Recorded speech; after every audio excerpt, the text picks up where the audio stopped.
This weekend, Trump was proven completely right as Iran fired missiles at Diego Garcia 4,000 kilometers away, or 3,000 miles away. These missiles they shot out, guys, are able to hit every single city in Europe, major city in Europe. Whoops.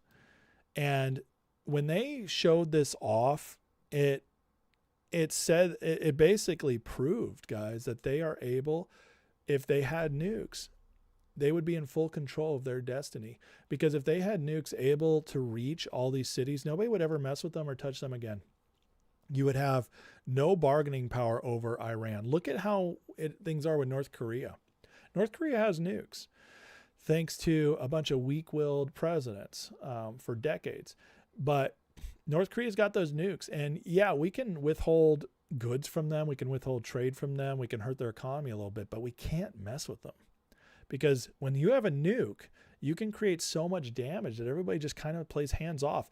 Iran's road to a nuke was going to it was going to change everything for the Middle East. And so that's the reason they can't have it. It's not because like the libertarians are like, well, why can't they have one? Israel has one. Well, you know, listen, I don't necessarily think Israel should have ever gotten them. Okay. But they have them regardless. But at the very least, Israel's westernized. It's a democratic republic, kind of like similar to ours, although not completely. And Israel's not trying to like destroy like in the same way. Israel does terrible things. Please do not get me wrong here. Okay. But they also were surrounded by enemies. I can make the case why Israel's nuke is not as big a deal. It's not like a dictator runs Israel and on just a bad day can decide to launch one. Okay. Iran, on the other hand, is the number one state sponsor of terror. They're constantly messing with other people. They're constantly trying to wipe Israel off the map. There's a whole lot of reasons why we don't want Iran to have a nuke, along with the fact that they're a proxy state of City of London operating behind the Khomeinis to do whatever they want in the Middle East to keep things destabilized and keep that oil flowing in ways that helps City of London and the financial system. So, you cannot trust them. You just can't let them have it. And now they show that they have the missiles capable of carrying those nukes, if they had them, to basically anywhere they wanted except for the U.S. And that, my friends, tells you that they were completely an imminent threat. And it means Joe Kent was wrong. And it means every influencer out there that's crashing out was wrong. Tucker, Megan, Candace, wrong. You guys are losers. You're lying to us.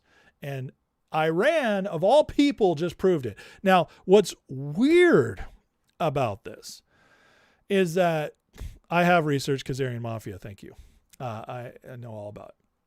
What's weird about this is that they did it right after what Joe Kent did, which it's very strange to think about, like, what did Iran have to gain by vindicating Trump in this? Because honestly, you can make the case that the best thing for Iran is that America would continue to crash out and split itself. The Republican right-leaning base would split itself over this and hurt Trump more and more, especially with the midterms coming up. So why would Iran do this? It doesn't really make sense, does it? It really doesn't. Tom Luongo on his market report today, who, I love Tom. We just had him on, made this wonderful point that could this be statecraft? Is there something else going on here behind the scenes? Is this Iran situation under much more control than we think? Because for them to fire this off 3 days after Joe Kent came out, basically proving him wrong, I don't know. That's pretty crazy. I just got to throw that out there. And you guys do with that what you want. But going forward, we can talk about the consequences. And let's get into it, how this vindicated Trump real quick. The White House already is posting this. They've already developed missiles that can threaten Europe and our bases overseas, and they're working to build missiles that will soon reach the United States of America. After Midnight Hammer, they were warned to make no future attempts to rebuild their weapons program, and in particular, nuclear weapons. Yet they continue starting it all over. We wiped it out, and they want to start all over again, and are at this moment again pursuing their sinister ambitions. Where's he wrong? And that was at the State of the Union. Trump completely vindicated. Everything he said was just proven right. Because look at this range of their missiles. Moscow, Oslo, Berlin, London, Paris, Munich, Rome, Diego Garcia, it's New Delhi. It's all here. That's crazy. And maybe they could go further. We don't know. We don't know. Their missiles did fail. Well, actually, one failed, one was intercepted. But the point is they had massive capabilities of spreading these missiles out. Will Chamberlain wrote this great post. Basically, every major development in the Iran war has vindicated Trump's decision to strike. Number one, overwhelming current disparity in traditional military capability. Now's a good time. We can destroy them with limited losses. Iran firing ballistics and drones at nearly a dozen non-combatant neighbors. They just went crazy. They're crazy, can't be trusted with nukes. True. Iran opens negotiations with Witkoff. We have enough 60% enriched material for 11 bombs. We won't give you anything in the negotiating table. And we have no reason to doubt Witkoff. He's brokered all these peace deals so far. Iran fires ballistics at Diego Garcia, not far from having ICBMs that could hit the eastern seaboard. In other words, just a little bit longer, they could be hitting New York, Charlotte, Boston, DC, Miami. They could be knocking us out. Case for hitting Iran is stronger than it was for ISIS, 100%. He's absolutely right on this. And now this cannot, listen, now the entire argument that Iran was an imminent threat is gone. Now the only argument is, did they have nukes or not? Which, that's up to you whether or not you trust the administration. I do, but I know not everybody does, and that's okay. Although you will be proven wrong, just like everybody who doubts Trump always is. But the fact they had missiles that could hit us is proof they were a threat and imminent, 100%. This coming out this weekend, I told you a lot of stuff coming out this weekend. Top Bazish commander, General Fouquet Imaut, has fled Iran. The regime could fall this week. This fits with reports up to 90% of Bazish units have deserted. They know it's over. So Iran, despite what they're saying, which we'll get to in a second, the people are proving, or at least the regime leaders are proving, they don't have much confidence. We did hit the nuclear facility last night in Natanz using bunker busters. So taking out more and more of this. I don't know how we're going to confirm whether or not we got the uranium, but we continue to just destroy them. And all their missiles are doing are kind of flitting out there, doing a little bit of damage, but not making it to all their targets. It's pretty pathetic, honestly. And after all this time, we're still wondering, waiting for these super crazy super weapons they've been hiding and ready to unleash upon us. Where is this? It's still not happening. Why is Iran holding back? It just doesn't make sense. Then Trump, after the Iranians launched this missile, which we just said could be, statecraft, could be, I don't know, more going on behind the scenes. Trump dropped the end game red line. If Iran doesn't fully open without threat the Strait of Hormuz within 48 hours, it's already been 24. Well, almost. This was 6:40 yesterday.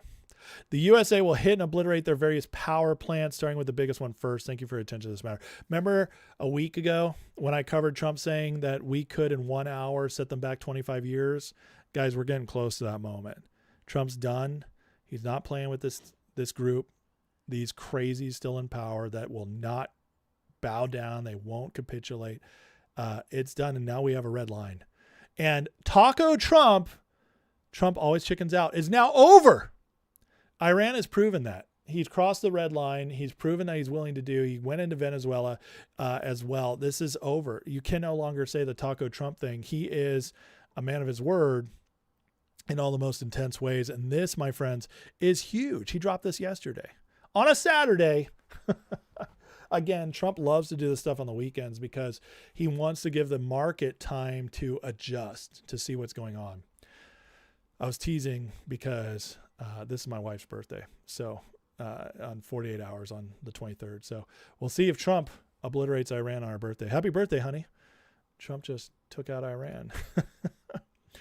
And to follow this up, he says, you'll soon find out what will happen with the ultimatum on power plants. Result will be very good. There'll be the total destruction of Iran. It's going to work great. It sounds to me like Trump has a plan. I don't know. What do you guys think? Sound like a plan to me? This guy does not seem scared. He doesn't seem nervous. Trump sounds ready to go. I think he really has an end game in sight. Why else ramp stuff up this much? Why else let Iran launch those missiles to prove him right? Trump's been saying for a while now we're about to wind down. Now, Israel's out there saying that they're going to put Israel is, not us. They're going to put ground troops in. They're going to try to take over or force regime change. It could take weeks. That's Israel. We'll see what happens there. But Trump, to me, this looks like he's ready to pull us out. And it's going to be a major shock and awe at the end, which is either going to force Iran completely into submission or set them back so far we can leave without a worry. So this week, my friends, is going to be insane. This is going to be a crazy week because either Iran is going to give in or Trump is going to unleash hell. So get ready, guys. I'll definitely be covering. I'll be on live tomorrow night. You better believe it. We're going to cover this because we have to see what happens. We have to see how this plays out. And there's no scenario that this plays out in anything that's not incredibly interesting. So get ready. Buckle up, especially because Iran is saying this kind of nonsense. Iranian state media threatens if the U.S. targets Iran's energy infrastructure, will strike energy. Electricity and water desalination facilities belonging to the U.S. and its allies. A list will be published later. Now, you can look at this one of two ways. Either A, we believe them and they're actually going to be able to do something horrific.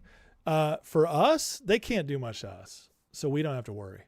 To the other states, yeah, you might have to worry. Iran might target stuff in Libya, Lebanon, UAE, Saudi Arabia. They might, Iraq. They might do that, but all they're going to accomplish is angering all those people. Our bases are within their range, but have we seen what their missiles have been able to do? Basically nothing. I know we've had some casualties. It's horrific. I know we've had a lot of injuries, like a couple hundred. That's terrible stuff. Don't get me wrong. Every injury is tragic. But when you compare it to what we've done to them, it's nothing. And I don't want to look at people's statistics. That's not my point. But my point is we are in a war. And in a war, there's casualties. And the military guys, they know what they signed up for. They weren't drafted.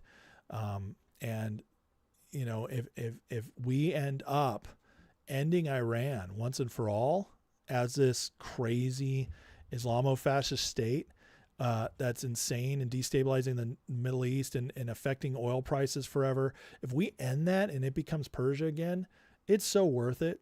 It really is for the future. And, you know, those people will not have died in vain. This is going to get wild. And what we're going to find out is whether they are just bluffing, because these guys puff their chests out and say crazy stuff no matter what, right? That's all they say. They always are going to act like they're the biggest kids on the block.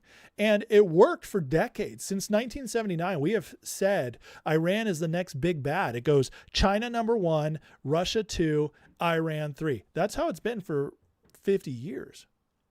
And we're finding out they're not that strong. We've just demolished their military in so many ways. But they're still going to talk big. And this is all psychological warfare. They're acting in a way that our influencers will freak out. The libertards will freak out. That's the libertarians for those who don't know. The Democrats will have something to hold on to. But again, Trump continues to be vindicated. I mean, I'll just go back to this. This is complete vindication for Trump. I don't care who you are, what you feel in the chat, watching right now.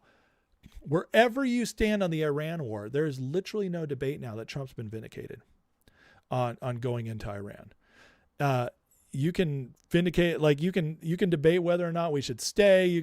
Our tactics, whatever, fine. There's plenty to argue.